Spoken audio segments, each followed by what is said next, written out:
मानव का जीवन एक संगीत की तरह होता है और हम सब मानव उसके शुरू हुआ करते हैं। नदी जब सागर से मिलने के लिए निकलती है तो उसे रास्ते में चट्टानों समेत कई कठिनाइयों का सामना भी करना पड़ता है, लेकिन वह अपने लक्ष्य से कभी नहीं भटकती। वह तमाम बाधाओं को, तमाम कठिनाइयों को चीरती हुई अपने लक्ष्य के प्रति सटीकता के साथ आगे बढ़ती रहती है। आप एक उदाहरण से जान सकते हैं, समझ सकते हैं। ऋतु परिवर्तन को देखिए। बसंत ऋतु के आगमन पर बर्फ़ की पकड़ ढीली पड़ने लगती है, बगीचों में फूल की बहार सी आ जाती है। इसके बाद ये फूल भी मुरझाने लगते हैं। हम सब भी एक फूल की तरह हैं। कुछ जीवंत रंगों, भले कुछ अधिक सूक्ष्म भी, सभी समग्र की सुंदरता में योगदान करते हैं। मैंने एक सफल से सफल व्यक्ति को देखा है। वह अपने लक्ष्य में आने वाली बाधाओं को खोजता है, जो अपनी प्रिय आत्मा से समझता है कि मेरे जीवन में कौन सी कठिनाई आ रही है और उन कठिनाइयों को मुझे किस तरीके से सुलझाना है या उन्हें ख़त्म करना है। उन कठिनाइयों को उसे ख़त्म करने में अनेक वर्ष लग जाते हैं। इसी खोज के ज़रिए हम अपने जीवन आत्मा को समझ सकते हैं। हम जब भौतिक संसार की मिट्टी में समाई हुई संभावनाओं की पवित्र लपटों के रूप में पैदा हुए हैं। हमारी इंद्रियां एक पर्दे की तरह हैं, जिसने अंदर जलने वाली दिव्य रोशनी को ढक रखा है। जीवन इन्हीं पर्दों को हटाने की प्रक्रिया है। इन्हें हम प्रेम के माध्यम से भी हटा सकते हैं, और ये प्रेम कई प्रकार का होता है। अपने लक्ष्य के प्रति प्रेम, अपने माता पिता के प्रति प्रेम, ईश्वर के प्रति प्रेम, मानवता का अपने लक्ष्य के प्रति प्रेम एक सटीक होना चाहिए। अपने असली तत्व के प्रति हो, किंतु प्यार को आराम की वस्तु समझने की गलती कभी नहीं करनी चाहिए। दरअसल हमारा काम प्यार को ढूंढना नहीं, अपितु हमारे भीतर जो कमियां हैं, जो बाधाएं हैं, उनको ढूंढना है।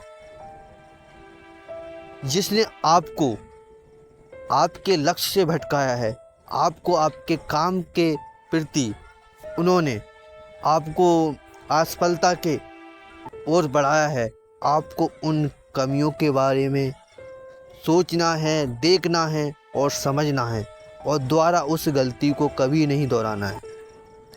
आप एक उदाहरण से और समझ सकते हैं। जब हम एक बीज को ज़मीन के अंदर डालते हैं तो वह प्रकाश की ओर फिर स्फुटित होने के लिए शुरुआत में कई दबाव झेलता है।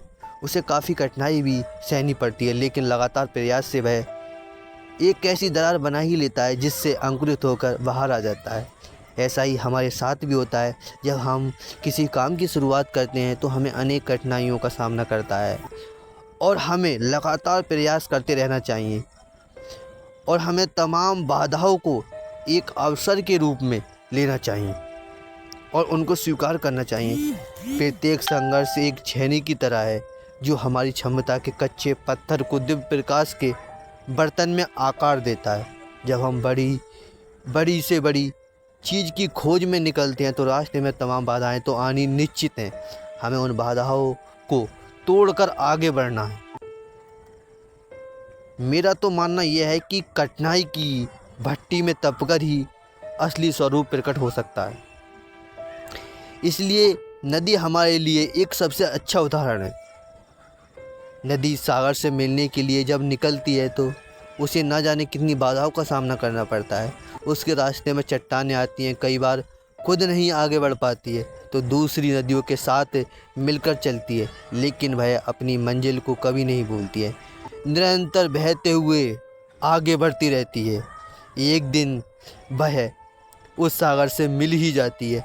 हमें भी वैसा ही करना चाहिए और अपनी असफलताओं से सीखना चाहिए।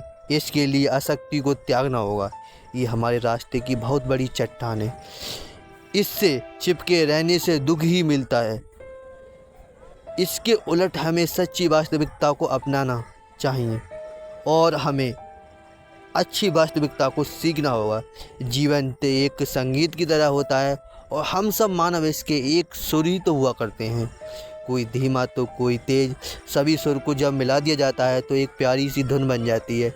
इसी धुन में हमें अपनी लय को खोजना है जो सर्वोच्च सत्ता से मिल सकता है और आपके लक्ष्य को आपसे मिला सकता है। आपको कभी भटकना नहीं है। अपने लक्ष्य की तरफ दृढ़ संकल्प और सटीक निर्णय के साथ बाधाओं को चीरते हुए, उनसे सीखते हुए आगे बढ़ते जाना है। आपकी सफलता निश्चित है। कहते हैं मौत अंत नहीं हुआ करती। सबसे महत्वपूर्ण बात यह है कि हमें जीवन के असली आनंद को खोजना है। इसके लिए आप जो आपके मन में आए आप कर सकते हैं, लेकिन अनुशासन में रहकर। आपका मन करता है नाचने का तो आप नाचिए, खुले में दिल आपका कहता है हंसने का तो हंसिए, आपका मन करता है मिठाई खाने का तो खाइए। सभी आपके माध्यम से प्रभावित होने वाली दिव्यता की अभिव्यक्तियाँ ही हैं।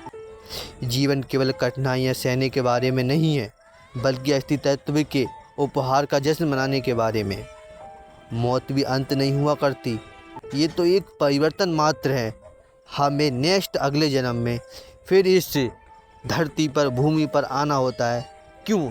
जैसा कर्म करोगे वैसा तुम्हें फल मिलेगा। जय हिंद, वंदे मातरम।